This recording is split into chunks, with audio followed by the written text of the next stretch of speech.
आजचा ब्लॉग हा दोन्ही दिवसांचा एकत्र ब्लॉग होणार होता. तर सर्व सामान घेऊन मी सकाळी निघालो क्लिनिककडे. गाडी काढली, मग पोचलो क्लिनिककडे. आजचा दिवस आपला खूप मोठा होणार होता. तर फटाफट आलो क्लिनिकला, सामान आवरलं, बेड रेडी केला, शीट टाकली, नंतर रेडी झालो आजच्या अपॉइंटमेंटसाठी. आजच्या दिवसातली पहिली अपॉइंटमेंट केली. पहिलं सेशन कंप्लीट करून मी निघालो. गाडीत पेट्रोल टाकलं, मग आलो घरी. थोड्या वेळाने आवरून परत क्लिनिककडे निघालो. क्लिनिकला आजचं सेकंड सेशन कंप्लीट केलं, थर्ड सेशन केलं. मग फटाफट सगळं सामान आवरलं आणि मग निघालो मी ठाण्याकडे. आज आपल्याला ठाण्याला टोटल 13 मसाज सेशन होते.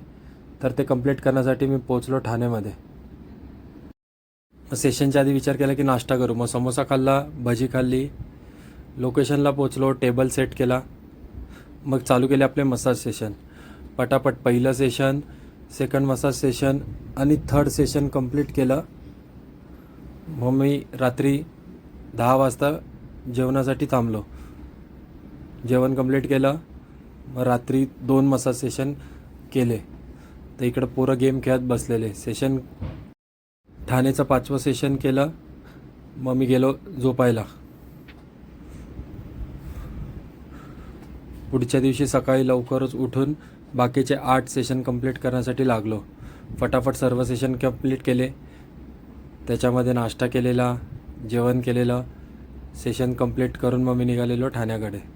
सर्व सेशन डिटेलमध्ये दाखवता आले नाही, पण पुढच्या वेळेस नक्की सर्व सेशन मी दाखवेल. कल्याणला पोचलो, रेडी होऊन थोडंसं बाहेर गेलो. मग रात्री येऊन क्लिनिकला आणखीन एक मसाज सेशन कंप्लीट केला.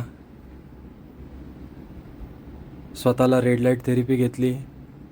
मग मी निघालो घराकडे. घरी गेल्यावर एक होम विजिटसाठी कॉल आला, तर ते सेशन कंप्लीट केलं. रात्री जेवण केलं आणि आजचा दिवस संपवला.